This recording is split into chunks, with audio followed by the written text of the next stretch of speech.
fürsət verib Allah Taala. Məktəbə daxil olmuşuq qardaşlar. Hamımız mədrəsəyə, bir məktəbə daxil olmuşuq. Bir aydır, bir aylıq. Bir ay necə məzun olacaq bu məktəbdən Allah bilir. Çalışmalıyıq hər birimiz qardaşlar. Hər birimiz çalışmalıyıq ki, qiymətlərimiz yaxşı olsun. Hardadır qiymət? Qiyməti kim verəcək əməllərimizə? Allah Taala verəcək qiyamət günü. Elələri olacaq ki, qiymətləri yaxşı olacaq, sağ əlindən veriləcək kitabları. Ən yüksək qiymətlə, ən yüksək dərəcə ilə, ən sevincli halda. Vucuhun yevmə izin nazira. Allah Taala deyir ki, o gün bəzi üzlər parlayacaq. İlə Rabbihə nazira. Allah Taala'ya baxacaqlar, Rəblərinə baxacaqlar. Allaha baxmaqla üzləri sevinəcək. Bu sevinç onların üzlərini parladacaq. Niyə görə?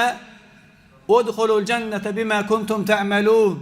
Elədiyiniz əməllərə görə cənnətə daxil olun. Sən əməllər eləmisən, səbir eləmisən.